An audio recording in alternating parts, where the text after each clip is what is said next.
Femmes d'ombre, femmes de lumière. Bonjour à vous qui nous écoutez, Florian Dai vous amène aujourd'hui à la rencontre de Shiotsu Ryan.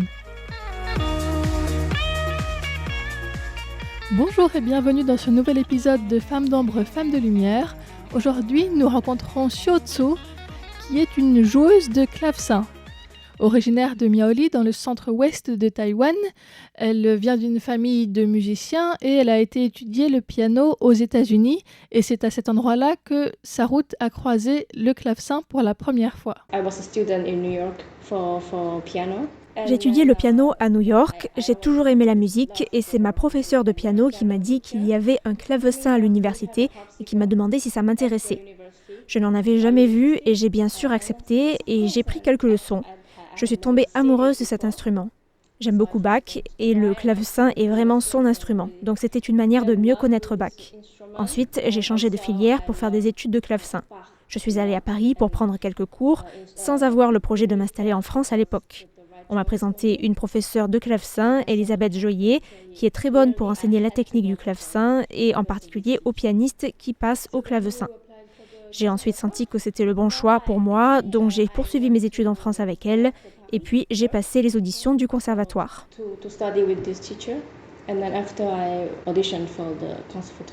J'ai donc demandé à Shiotsu comment s'est passée son arrivée, son installation en France, et comment elle s'est habituée à la vie sur place.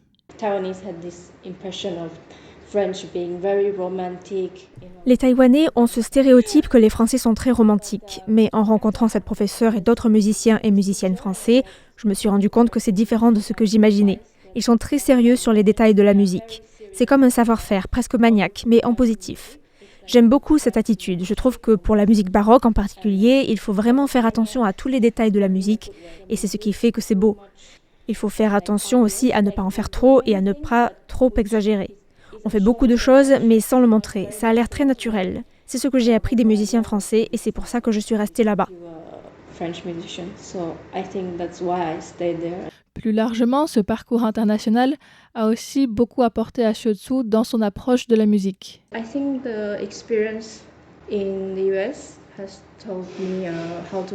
L'expérience aux États-Unis m'a appris à être plus ouverte, à accepter les idées étranges. Et en France, j'ai appris plus la rigueur du détail.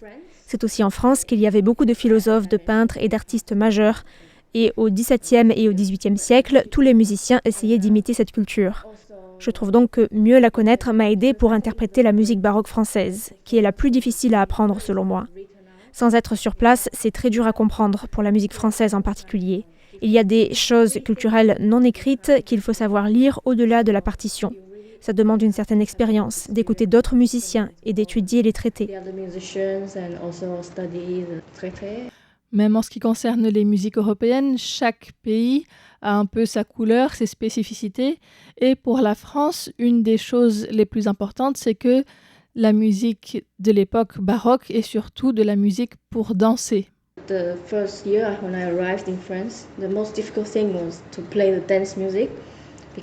Quand je suis arrivée en France, la première année, le plus dur était de jouer les musiques de danse. Je ne connaissais rien à la danse baroque. Les cours de danse étaient obligatoires et je suis une terrible danseuse. Mais mon professeur a insisté sur le fait que je devais comprendre pour pouvoir jouer par exemple la courante, la sarabande, la gavotte. Les cours étaient très bien et c'est intéressant parce que dans la danse française, il y a une sorte d'élévation. Alors qu'à Taïwan ou en Asie, c'est souvent plus bas, plus ancré. Poum, poum, poum. Ça se retrouve dans la musique. En France, c'est plus hop, 2, 3. Quand on comprend cette sensation vers le haut et l'espace entre les temps, on peut l'appliquer à la musique parce qu'une grande partie de la musique française était écrite pour la danse avec Louis XIV. Louis XIV.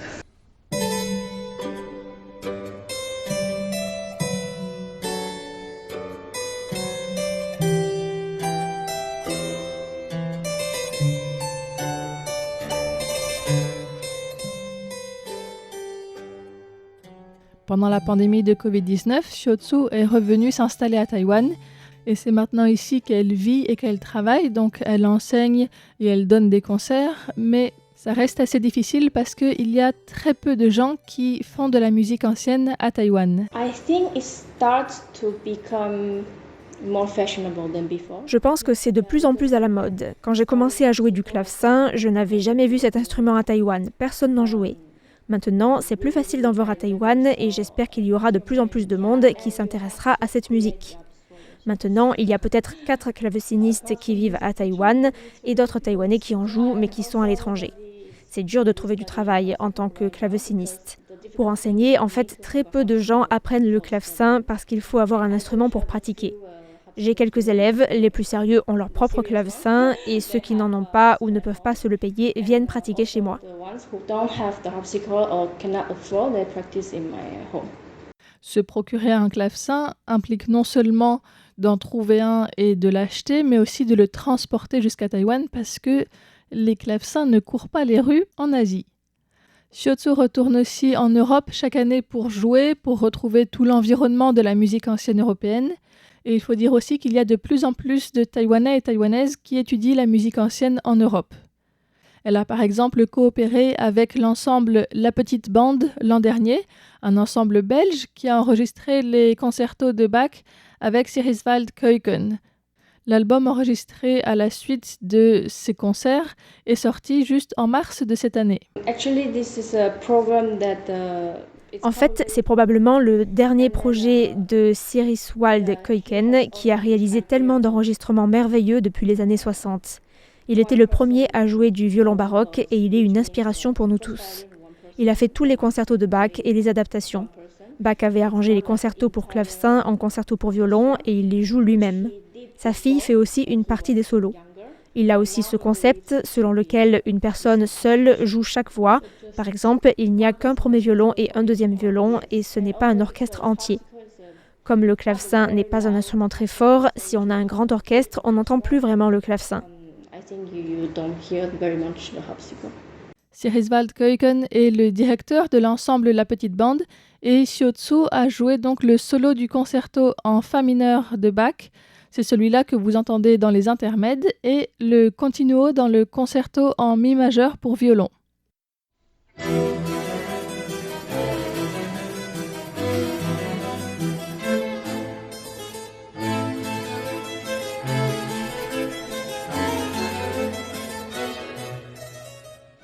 Si la musique de Bach est maintenant beaucoup jouée au piano, à son époque, cet instrument n'existait pas et lui, il était un virtuose du clavecin. C'est assez récent de jouer du clavecin. Ça a commencé seulement dans les années 50 ou 60 parce qu'on se disait qu'utiliser l'instrument original pourrait donner une musique plus proche de ce qui se faisait à l'époque. Nous étudions les traités, comment le clavecin était fabriqué et comment on en jouait. La mécanique est différente, mais pour y jouer, la technique aussi est très différente. L'interprétation ne devrait pas changer, mais c'est comment on y arrive par des techniques différentes. Concrètement, le clavier du clavecin est plus court, il y a moins d'octaves disponibles, donc entre 4,5 et 5 d'habitude.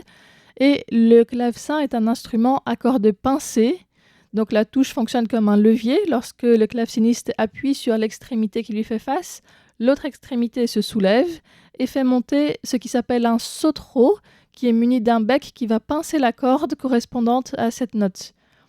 Et le bec peut être fait en plume ou en plastique, et il va remonter, et quand la touche est relâchée, donc le bec repasse en dessous, et il y a un petit morceau qui s'appelle un étouffoir qui stoppe la vibration de la corde et qui arrête le son comme ça. Le piano est un instrument à cordes frappées. Il y a un petit marteau qui frappe les cordes. Quand on joue, on peut faire des grands mouvements et le son sera plus fort au piano. Mais pour le clavecin, les mains doivent rester sur le clavier. Frapper fort la touche ne rendra pas le son plus fort. Il n'y a pas de pédale non plus, mais on peut faire l'effet de la pédale avec les doigts. Pour tenir une note longtemps, il faut garder la touche appuyée sans la relâcher. Au piano, on peut lâcher tout de suite une touche, mais au clavecin, ce n'est pas beau. Il faut garder la main toujours sur le clavier et ne pas frapper les notes. Couperin, un compositeur français, a écrit un traité qui explique que les bras devraient toujours rester immobiles et que seuls les doigts travaillent. Si on frappe trop fort sur les touches du clavecin, cela donne ça. Alors qu'il faudrait plutôt jouer.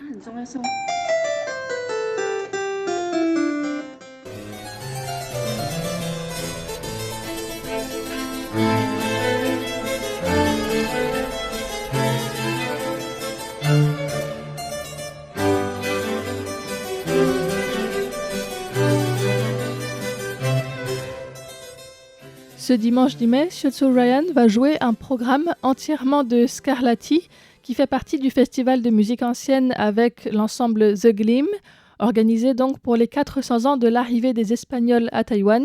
Nous en avions parlé dans une autre émission dont je vous remettrai les liens si vous souhaitez la retrouver. Nous avons décidé de jouer 4 sonates de Domenico Scarlatti. Scarlatti est un Italien qui travaillait à la cour espagnole dans les années 1720 à 1750 environ. Il a composé beaucoup de sonates pour clavecin à cette époque, dans lesquelles il a intégré beaucoup de choses de la culture espagnole. Ce n'est pas que de la musique de cour, on retrouve des éléments du fandango par exemple, des rythmes, des danses populaires, des mélodies. Je trouve que c'est un beau paysage d'Espagne vu par un étranger. Le style de musique de ce concert sera aussi très différent.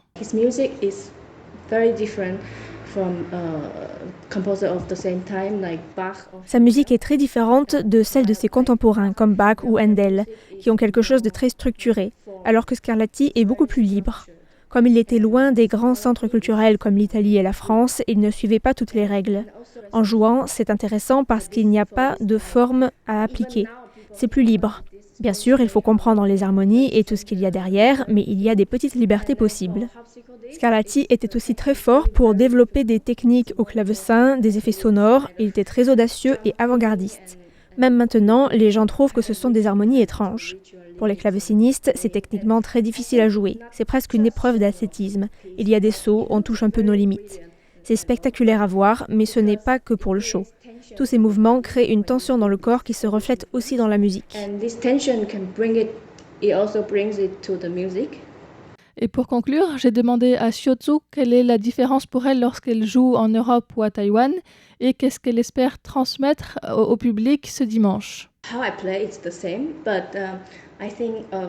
Je joue de la même façon, mais le choix du répertoire et la présentation seront différents. Parce que les gens sont plus habitués à entendre cette musique en Europe, tandis qu'à Taïwan, très peu de gens connaissent la musique ancienne. Donc je fais une présentation plus longue avant le concert et je parle plus entre les morceaux pour donner un peu de contexte, pour que ce soit plus facile à recevoir. Pour ce concert, j'aimerais susciter la même sensation que j'ai ressentie quand j'ai découvert le clavecin et la musique ancienne. Ça m'a apporté beaucoup de paix et de joie et j'espère que le public pourra apprécier ce concert.